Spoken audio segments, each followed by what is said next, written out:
रुद्रकवचम् अस्य श्रीरुद्रकवचस्तोत्रमहामन्त्रस्य दूर्वासो ऋषिः अनुष्टुप् त्रयम्बको रुद्रो देवता ॐ बीजं ह्रीं शक्तिः क्रों कीलकं मम मनोभीष्टसिद्ध्यर्थे जपे विनियोगः ह्रामित्यादि षड्दीर्घै षट् शान्तं पद्मासनस्थां शशिधरमकुटं पञ्चवक्त्रं त्रिनेत्रं शूलं वज्रं च खड्गं परशुमभयदं दक्षिणभागे वहन्तं नागं पासं च खण्डां प्रलयहुतावहं साङ्कुशं वामभागे नानालङ्कारयुक्तां स्फटिकमणिनिभं पार्वतीशं नमामि। दूर्वास उवाच प्रणम्य शिरसा देवं स्वयंभुं परमेश्वरं एकं सर्वगतं देवं सर्वदेवमयं विभुं रुद्रवर्म प्रवक्ष्यामि अङ्गप्राणस्य रक्षये अहोरात्रमयं देवं रक्षार्थं निर्मितं पुरा। रुद्रो मे जाग्रतः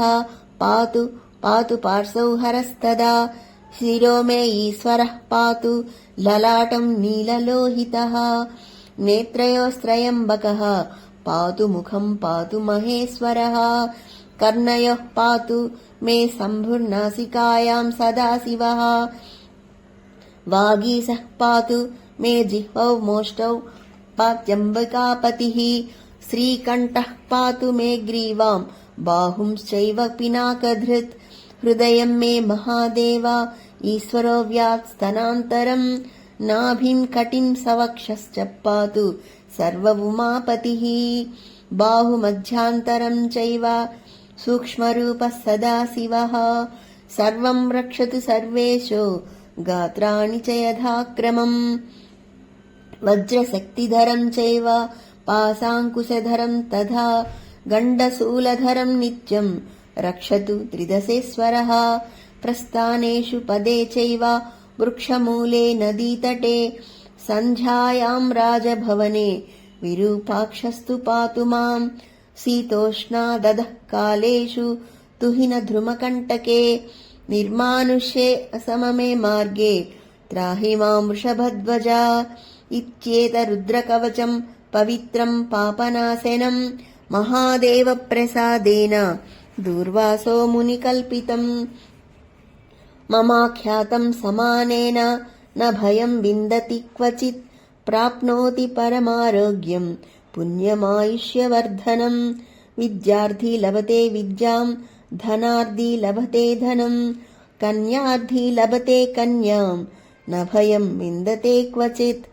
अपुत्रो लभते पुत्रं मोक्षार्थी मोक्षमाप्नुयात् त्राहि त्राहि महादेव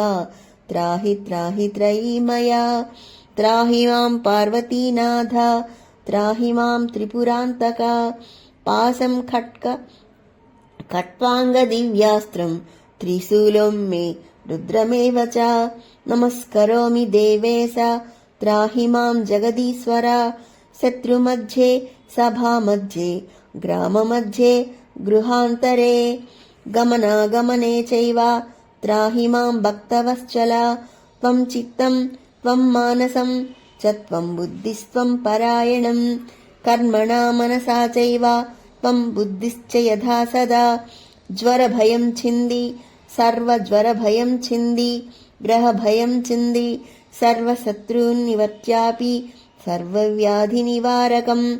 अस्य रुद्रलोकं स गच्छत्रीरुद्रलोकं स गत्यो नमः इति स्कान्दपुराणे దుర్వాసః ప్రోక్తం శ్రీరుద్రకవచం. ఈ రుద్రకవచం పఠించినందువల్ల మనకు తెలుసు కదా, ఈశ్వర ఆజ్ఞ లేనిదే చీమైనా కుట్టదని. సో సదా ఆ పరమేశ్వరుడు మనల్ని రక్షిస్తూ ఉంటాడు. విద్యార్థికి విద్య, ధనం కోరిన వారికి ధనం, కన్యార్థి లభతే కన్యా లభిస్తుంది, పుత్రులు లేని వారికి పుత్రుడు లభిస్తాడు. భక్తితో శ్రీ రుద్ర కవచాన్ని పఠించినందువలన సర్వవేళల మన ఈశ్వరుడు మనల్ని ఎప్పుడూ కాపాడుతూ ఉంటాడు.